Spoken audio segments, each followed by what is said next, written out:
তেলকইয়ের আসলে কোনো রেসিপি আলাদা করে হয় না। এটা তেলকই মানে হচ্ছে তেলের আধিক্য।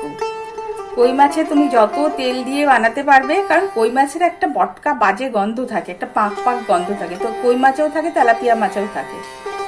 তো তেলকই তুমি যত যেভাবে গড়গড়ে করে তেলে করে বানাতে পারবে, তবেই সেটা টেস্টি হবে। সেটার নাম হয়ে গেছে তেলকই। এখন কেউ সর্ষে বাটা দিয়ে করে, কেউ পেঁয়াজ রসুন দিয়ে করে, আর কেউ নারকেল টারকল দেয়। যার যেরকম পছন্দ সেরকম ভাবে তারা তেলকই বানায়। তবে তেলটা বেশ খানিকটা লাগে। এইটা ভেবে যারা তেলকই খাবে, ভেবে চিন্তে এটা রান্না করবে। আজকে এমন একটা তেলকই বানাবো যেটা বিগিনার যারা সবে নতুন রাঁধুনি, নতুন রান্না বান্না শিখছে তারাও বানাতে পারবে। আর এমনি যারা রাঁধুনি তারা তো বানাতে পারবেই। আর যেমন সোজা বানানো আর তেমন সুস্বাদু খেতে, গন্ডগোল হওয়ার কোনো প্রশ্নই নেই। তো আজকে কিভাবে বানালাম তেলকইটা তোমাদের দেখাই, চলো। তো চলে যাই আজকের রেসিপিতে। কই মাছগুলো বেশ বড়, তাই 2 টুকরো করিয়ে নিয়ে এসেছে মাছওয়ালার কাছ থেকে। এবার মাছগুলোকে আমি একটু নুন হলুদ মাখিয়ে রেখে দেবো। নুন হলুদ মাখানো হয়ে গেছে, এতে আর কিচ্ছু দিইনি আমি, না লেবুর রস না তেল, কিচ্ছু দিইনি। এবার একটা মশলা তৈরি করব। মিক্সির ছোট জারটা নিয়ে নিলাম, তার মধ্যে আধখানা পেঁয়াজ কেটে দিলাম, 4-5টা কাঁচা লঙ্কা, ঝালটা নিজেদের হিসেব অনুযায়ী, 4-5টা রসুন, আর একটুখানি আদা, একটু ধনের গুঁড়ো, কাশ্মীরি লঙ্কার গুঁড়ো, আর খুব সামান্য জিরের গুঁড়ো দিলাম, হলুদ গুঁড়ো। ঘরে টক দই পেতেছিলাম, তার থেকে তুলে নিয়েছি, এখনও দই বসেনি, তার থেকে আমি একটুখানি তুলে নিলাম। তোমাদের কাছে যা দই থাকবে সেই দই দেবে, বেশ 1 টেবিল স্পুন মতন। এদিকে একটু হাফ টিস্পুন আমি সর্ষে আর পোস্ত ভিজিয়ে রেখেছি, ওটা শিলে বাটবো। এই মশলাটা মিক্সিতে পেশা হয়ে গেছে। এবার একটা মিক্সিং বোল নেব, তার মধ্যে মাছের নুন হলুদ মাখানো টুকরোগুলো দিয়ে দেব।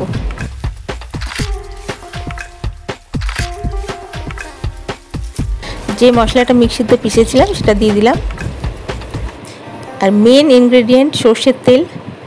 তেল তো বেশ খানিকটা লাগবে, তাই সর্ষের তেলটা দিলাম। মোটামুটি একটু মিশিয়ে নিলাম। স্প্যাটুলা দিয়ে ভালো করে মেশানো যায় না, হাত লাগাতে হবে। এবার মশলার স্বাদ মতো নুন দিলাম, কারণ মাছে নুন মাখানো আছে। এটাও একটু মিশিয়ে নিলাম। মিক্সি ধোয়া জলটাও দিয়ে দিলাম। মিক্সির মধ্যে অনেকটা মশলা লেগেছিল। এবার শিলে আমি সর্ষে আর পোস্তটা বেটে নেব। আর একটুখানি সামান্য নুন দিলাম, কারণ সর্ষে যখনই বাটা হবে নুন দিয়ে বাটতে হয়, নইলে তেতো হয়ে যায়। একটা কাঁচা লঙ্কা দিলাম, টেস্টটা খুব ভালো হয়। খুব মিহি করে বেটে নেব এটা। যেহেতু ভেজানো ছিল, এটা বাটতে কোনো অসুবিধা হয়নি। সর্ষে পোস্ত বাটাটা এবার মশলাটার মধ্যে দিয়ে দিলাম। এবার হাত দিয়ে খুব ভালো করে মশলাটা মাখিয়ে নেব, আর মাছগুলোতেও একটু ডগরে ডগরে মাখিয়ে দেব। যতক্ষণ না হাত লাগাবে ততক্ষণ মশলাটা খুব ভালোভাবে মাখানো যায় না। এবার এটা 1 ঘন্টা মতো রেখে দেব। চলে এলাম 1 ঘন্টা পরে। একটা কড়াই নিয়েছি, গরম হয়ে গেছে কড়াই, তাতে দিলাম আবার খানিকটা সর্ষের তেল। এর থেকে বেশি দিলেও হবে, কিন্তু আমি হিসেব করেই দিলাম। এতে তেলটা বেশ গরম হয়ে গেছিলো। মেথি দেওয়ার সঙ্গে সঙ্গে ওই মশলাটা আমি একটুখানি সেজন্য দিয়ে দিলাম, নইলে মেথিটা পুড়ে যাবে। পুড়ে গেলে পুরো রান্নাটা খারাপ হয়ে যাবে।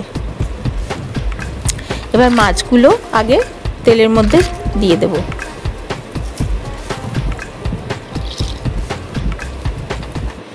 ছ পিস মাছ হয়েছিল, কিন্তু আমরা যেহেতু 2 জন খাবো সেজন্য 4 পিস করেছি। এবার বাকি মশলাটাও এর মধ্যে দিয়ে দিলাম।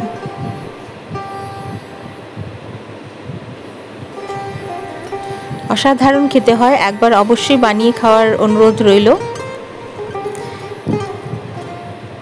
বাটিটা সামান্য জল দিয়ে ধুয়ে এর মধ্যে দিয়ে দিলাম। বেশি জল কিন্তু এতে আমি দেব না।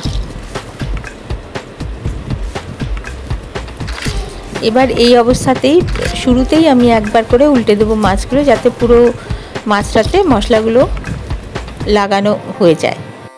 এবার উপর থেকে একটা ধনেপাতার আটির থেকে একটা আটি নিয়ে ওটা ডাঁটা শুদ্ধ ধনেপাতা কেটে কুচি করে এর ওপরে দিয়ে দিলাম। এটা স্বাদটাকে খুব বাড়িয়ে দেবে।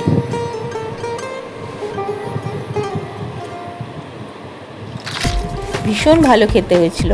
আরও কিছুটা কাঁচা লঙ্কা চেরা আমি দিয়ে দিলাম।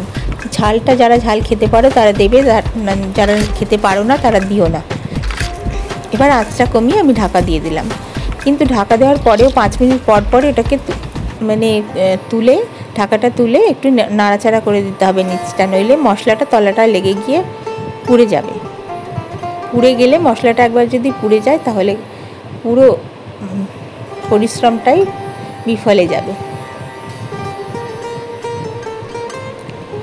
এটা অনেকবার এরমভাবে ঢাকা খুলে খুলে কম আঁচে নাড়িয়ে দিতে হবে, উল্টে পাল্টে দিতে হবে।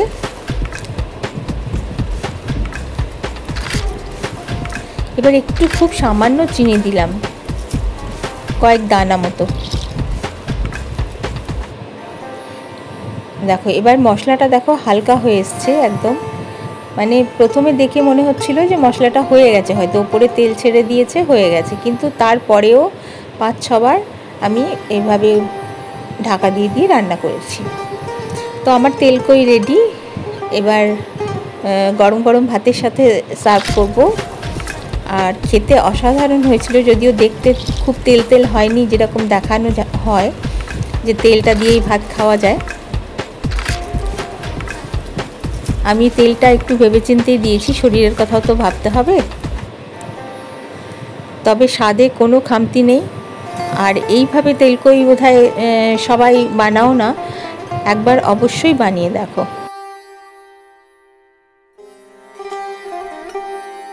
দেখো মশলাটা কতটা সুন্দর করে কষে গেছে, আর মাছটাও খুব সুন্দর সেদ্ধ হয়ে গেছে। মশলার সঙ্গে সঙ্গে মাছটাও তো রান্না করতে হবে, যেহেতু ভাজিনি মাছটা আগে শুরুতে।